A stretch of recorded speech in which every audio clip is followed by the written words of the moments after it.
Hi అందరికీ ఈరోజు వీడియోలోనైతే home made paneer ఎలా చేసుకోవాలో చూపిస్తాము. చాలా సింపుల్ అనమాట. అండ్ ఇంకా అత్తమ్మ అయితే ప్రిపరేషన్ స్టార్ట్ చేసింది ఎట్లా చేయాలో అనేసి, అందుకనే ఈ వీడియో చేస్తున్నాం మేము కూడా. సో ఇంట్లో పాలు ఉన్నాయి కదా, ఇంట్లోనే పన్నీర్ చేసుకుందాం, బయట నుంచి పెద్దగా కాస్ట్ పెట్టి తెచ్చుకోవడం ఎందుకనేసి. అండ్ దానికోసం అయితే ఫస్ట్ వెనిగర్లో కొద్దిగా వాటర్ వేసి మరుగుతున్న పాలల్లోకి ఇంకా వెనిగర్ వేసేసుకోవాలన్నమాట. వెనిగర్ వేసిన 2 మినిట్స్లోనే ఇంకా పాలన్నీ ఇలా విరిగిపోతాయి. దీన్నంతా మంచిగా ఒక క్లాత్ వేసుకొని లేదా చున్నీ వేసుకొని మంచిగా స్ట్రెయిన్ చేసుకోవాలన్నమాట.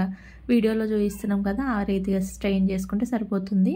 ఈ వేడి వాటర్ అంతా వెళ్ళిపోయిన తర్వాత కొంచెం చల్ల వాటర్ వేసేసుకోవాలి. చల్ల వాటర్ వేసుకోవడం వల్ల ఏంటి అంటే పన్నీర్ అనేది గట్టిగా అయిపోదు అనమాట, ఎందుకంటే అప్పటిదాకా వేడిగా ఉంటుంది కదా. సో అందుకనేసి చల్ల వాటర్ వేసుకోవాలన్నమాట. ఇంకా చల్ల వాటర్ వేసిన తర్వాత అదంతా బాగా పిండేసేయాలన్నమాట. వాటర్ ఏమి ఉండకుండా పిండేసుకోవాలి.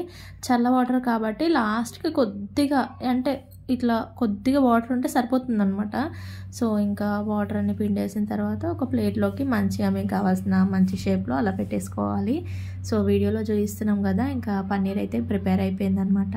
సో దీనికి పైన కొద్దిగా బరువు పెట్టేసి దానిపైన రాయి కానీ మీకు ఏది వీలుగా బరువుగా ఉందో అది పెట్టేస్తే సరిపోతుంది అనమాట. సో ఈ పన్నీర్తో మేము ఏం చేసామో అనేది నెక్స్ట్ వీడియోలో చూడండి. Bye bye.